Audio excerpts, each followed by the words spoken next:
This is the Fox 5 RebZone Sports Show, presented by RC Willey. Your home, your way. Good evening. Welcome inside the RebZone. Kevin Bolinger alongside Running Rebels head coach Marvin Menzies. One-game week for the Rebels, who had a bye on Saturday, but a pretty good effort to come out with a win. Anytime you can go to Colorado Springs and get a win, it's a good one. That is a challenging set of circumstances up there. So it was a good win. Felt like we had great energy, which was, I think, lacking, in recent games. Not quite sure why, but we've tweaked some things, and we got the effort that we needed. The guys were playing a little more desperate, which they needed to do, and as a result, we had enough to get out of there with a W. Well, there is a saying in victory, coaches like to use the phrase team win, and if there ever was one for the Running Rebels, it happened in Colorado Springs, where UNLV won for the first time there since 2014. Vince Sapienza with highlights against Air Force.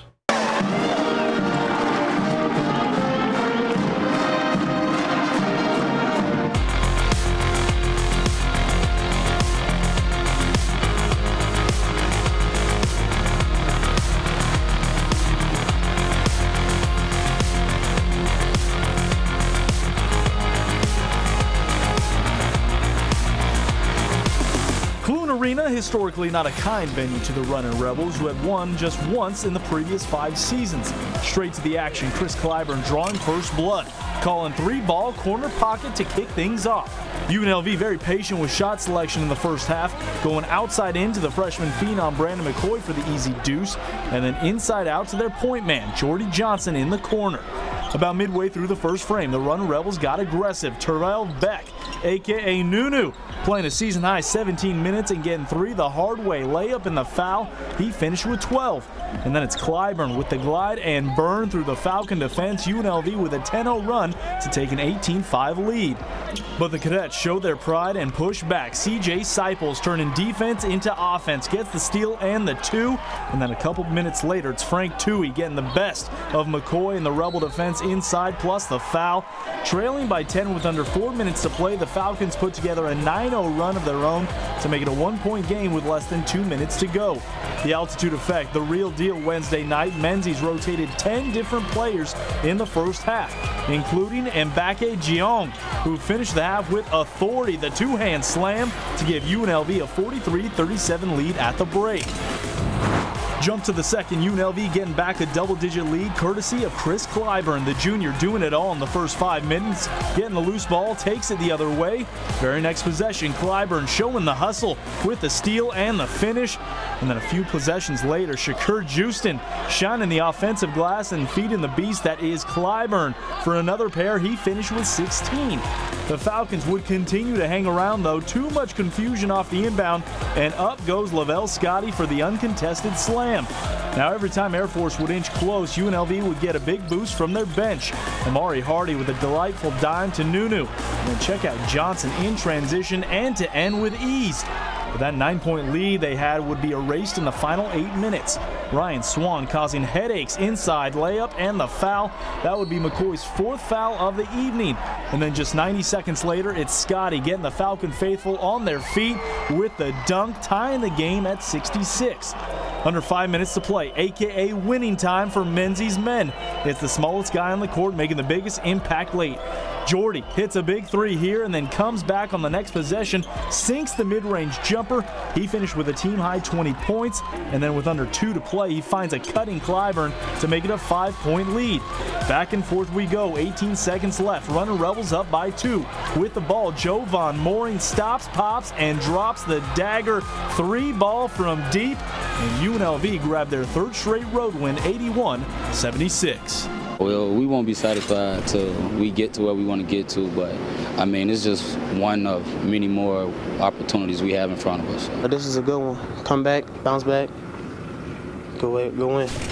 That feels great. We got the win. Nothing better than a plane ride home and the win. It was great to see JoJo Mooring hit that 3. He has been in a slump. He's taken a little bit of heat from the fans there. But the bottom line is this team doesn't win a lot of games throughout the season without Jovan Mooring. Yeah, and I know he needs to cut out the gray noise. He needs to not listen to white noise, I guess is what it is, right? Just to because people don't understand some of the details of this game in terms of at least my philosophical approach, some of the details that we run offensively and defensively, that sometimes guys are doing some really good things on defense that don't show up in a stat line. And JoJo's, he's a senior. He's a proven scorer who did have a bit of a slump, but I can't name a scorer that didn't. So, he made a big shot, and he's done that before. He's used to it, and he's capable. So, in times of like that, we've got a few guys that can do it. It's just that was JoJo's night. One thing that was really apparent on the offensive side of the ball, great ball movement throughout the game by your guys. Yeah, I thought in the first half we were much more efficient at attacking their zone by sharing the ball.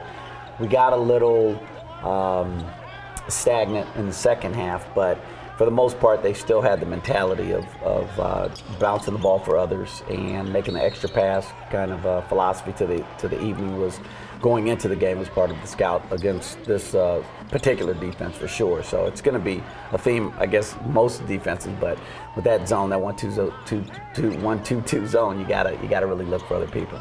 One of the negatives were the second chance opportunities and second chance points that Air Force was able to get. That just can't happen. Yeah, that was disappointing because we had really tried to prepare for the long rebound, which they shoot so many threes that you've got to put yourself in a position to take up that loose space. So just because you turn your head and you're in front of your guy doesn't mean anything when it's a longer shot, because then it's going to be a longer rebound and more opportunities to get different kind of trajectories off the rim.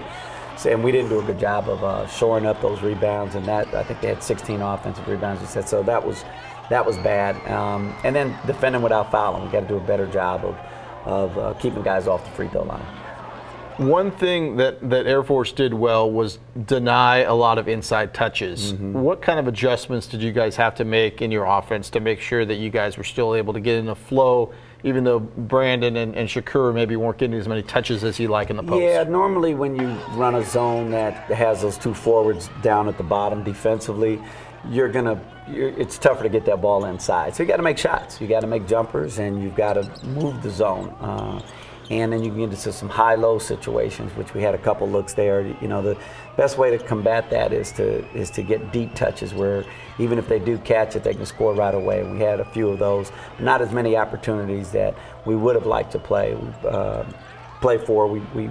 got to play inside-outside basketball like that, just in general. And I think there's some things that we can do technically moving forward, attacking a defense like that to be able to get the more inside touches. We're going to put that one to bed, but we're just getting started here in the RebZone. Up next, we're going to give you a look ahead to the week that UNLV has as New Mexico comes to Thomas and Mack, and Colorado State is on the road. What are the keys? We're breaking it all down in 2 minutes as the RebZone rolls on. You're watching the Fox 5 RebZone Sports Show, presented by RC Willey. Your home, your way.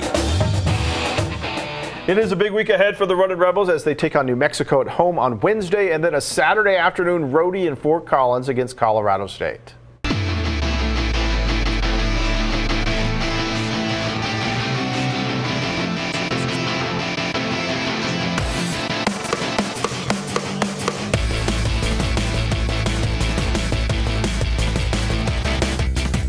Wednesday night at the Thomas and Mack, rival New Mexico comes in. The Lobos are staying in and winning some games lately, despite the fact that injuries and suspensions have at times dwindled their roster down to 8 players to use. Sam Logwood is one of those that's been injured, nursing a sore shoulder, but he says the Rebels better be prepared for a quick pace. It'll be more of an up and down game. We kind of want to speed teams up, just make them make mistakes and wear them down. The sidebar story is new head coach Paul Weir, a former assistant to Marvin Menzies, who took over New Mexico State for 1 year after Menzies left for UNLV before being lured by the in-state rival in Albuquerque. Weir downplayed any added juice to this game going up against his friend and mentor. I think when we get to the game, there'll be some fun storylines and stuff, but it's just two different teams going at it to compete against each other. I think it might be a little bit more than people think. Both programs are trying to get back on top to the point when this game was one of the marquee games of the Mountain West season. UNLV is asking fans to wear all black to the game to create a blackout. Tip-off is set for 7 o'clock. On Saturday, the Runnin' Rebels head to Fort Collins to face Colorado State for the only time during the regular season. Moby Arena has always proved to be a tough place for UNLV to win. Altitude, atmosphere, and the always solid adjustment coaching of Larry Eustace has proven to be a big hurdle. For Eustace, the problem UNLV poses that will keep him drinking Diet Cokes at night is the Rebel big men. Long players, long teams are tough to play against, but it wouldn't change. We wouldn't make any drastic changes as far as how we play. You know, we have a way that we think we should play, and I think it's the way you should play basketball. So somebody longer and bigger on a smaller guy, you know, could affect with what you're trying to do, but you just have to deal with it. The Rams lost a couple of key players in Emmanuel Amagbo and Jean Clavel, but they still have some weapons in Prentice Nixon and J.D. Page. Nixon says the Rams are trying to ramp things up defensively. We're more athletic than last year. You know, guys fly around a lot. You know, we help each other on defense and things like that. We talk more. So I think defensively, this team is a lot better than last year's team. There are no gimmies in the Mountain West, as UNLV has found out. The Rebels will need to bring their A game both nights.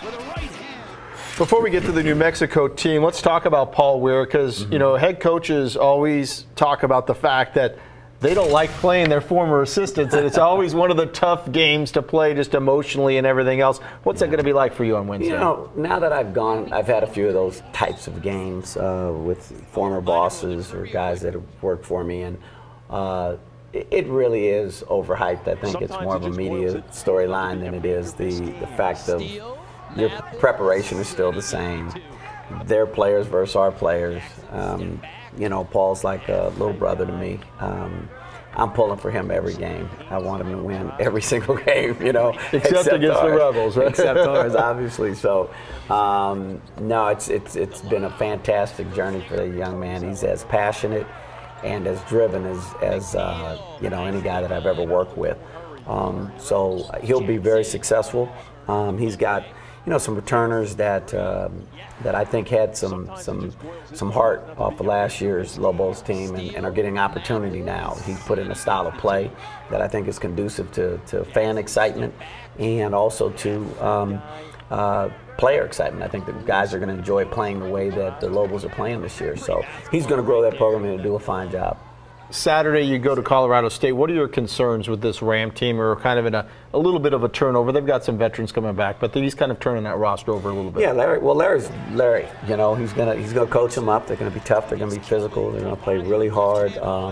Defensively, they're going to be an excellent rebounding team. They do some things that are indicative of how the coach operates year in, year out. He's got an established program now that he's been there for a few years, much like Boise State and Rodney Terry and some of the guys that have had a chance to build their rosters the way they want, and we're still in the beginning stages of that.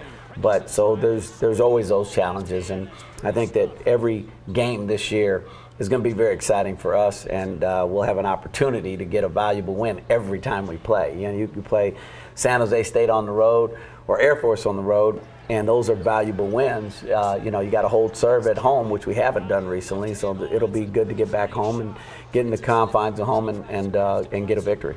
All right, straight ahead, we're going one-on-one with Mountain West Commissioner Craig Thompson. Going to get his thoughts on conference teams being forced to schedule tougher, plus more on transfer rule changes being considered and the TV contract. We ask it all next. You're watching the Fox 5 RebZone Sports Show, presented by R.C. Willie. Your home, your way.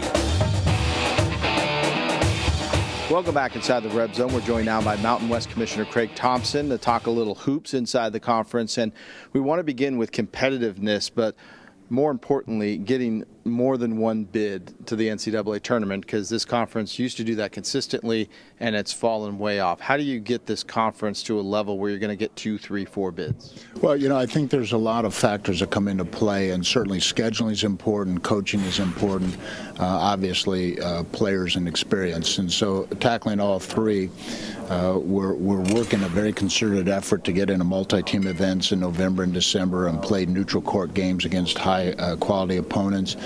Coaches, we have 2 new head coaches this year, but we've had probably 6 or 7 new head coaches over the last 2 or 3 years, so hopefully there's a little more stability there. And when you look at returning players, there's probably 3 or 4 starters back from maybe as many as 7 or 8 teams, so there's a lot of experience returning. We lost a lot of good players, but we have a lot of good players coming in, some transfer students as well. And so, you know, I think those 3 factors are moving towards a nice nexus. You talked about going to multi-team tournaments to try and raise the RPI levels. I know that the conference as a whole is trying to send the message to schedule non-conference games against Power 5 schools as well to do that. Has the conference gotten to the point where they're going to start mandating it or saying teams are going to be penalized if they don't schedule harder? We haven't gotten there, Kevin. Those are recommendations right now. There's 7 or 8 or 9 that we're suggesting best practices you should do, but they're not mandates, and there is no penalty to, you know, in terms of playing the Power 5 people on the road. You know, if you can get home and homes, that's ideal, but that's easier said than done.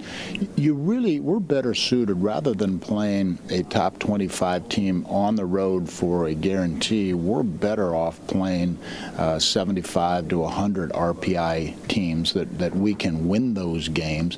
You know, I think the real barometer in the NCAA basketball selection committee has changed the practice a little bit starting this year, that you know, top 50 people at home and top 75 people on the road you know, are going to be somewhat treated similarly. And so, you know, you don't have to play at a top 25 team to increase your resume. You're almost better off playing, you know, a top 40 team home and home if you can get them. The NCAA is looking at a rule that would make it easier for schools to pluck guys away by eliminating that year for a transfer that they would have to sit out. For Mountain West teams, that would be something where there's obviously great concern. What are you hearing about that rule, and what is the conference doing to try and make their views known to the NCAA? Well, we have a person on that committee, football coach Brian Harston at Boise State is on the transfer committee. They're knee-deep into their work right now. Nobody knows for certain where it's going to come out. It can be challenging if you do not have to sit out a year, although that's more punitive and might be just a temporary stop for some kids. But if it is a challenge for some to say, I'm not going to go because I have to sit out a year. And if you didn't have to do that, you know, we lost Brandon Clark of San Jose State to Gonzaga this year. Probably would have been a first-team all-conference preseason selection. So it is something we have to monitor, and we're well into it. And as the NCAA sorts through it, you know, we discuss it, and we'll have a league position probably in the very near future, because I think they're looking for legislation early next spring. How concerned, though, is the conference? Because I know a lot of the particular coaches in football and basketball are extremely concerned that if a player has a good year one year, they can just be taken away just like that, especially with guys that maybe have to go one more year before they're going to be ready to go to the NBA and the basketball level. That's something that can change a program in a heartbeat. Yeah, but it can, you know, the door swings both ways, Kevin, because we could look at a situation this year. There was a publication, the top 100 transfers in basketball. I think 17 are in the Mountain West Conference. So a young man or young woman could be disgruntled about playing time at Institution X. They might want to come to a Mountain West school and not have to sit out. We have a number of people, and have had a number of people through the years that sit out that year. And like I said, we have 17 of them that will be playing this year. TV contract-wise, and I know it doesn't come up again for a couple of more years, but the one development that's happened is AT&T Sportsnet, which used to be Root, is now on throughout the Las Vegas area because of the Golden Knights coming in, which gives a lot more exposure to Mountain West games. How important was that to the conference moving forward, that you're going to have more TV sets that can get the games more easily? Well, that helped a lot, and territorially, the AT&T also went into Fresno and Reno as part of the Golden Knights agreement, and so that's really important because those three markets had never seen those games. It had been primarily the Rocky Mountain area in Colorado and Utah and Wyoming. So, any exposure in advance is great, and they do tremendous work and have a very quality telecast. So I think that's going to expand that footprint immensely.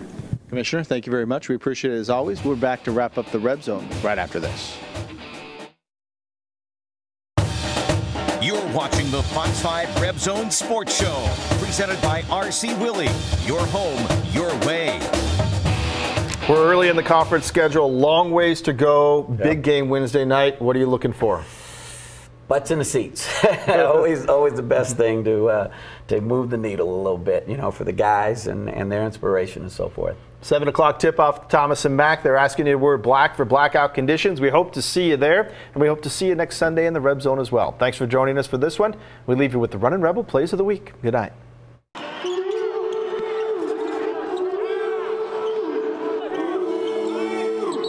Oh Lord, let me be the one to set him free.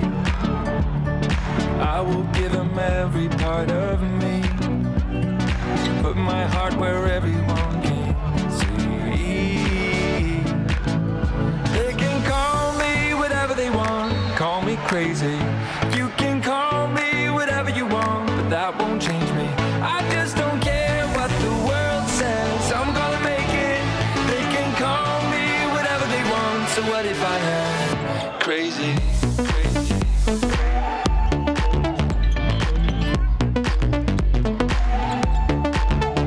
Crazy.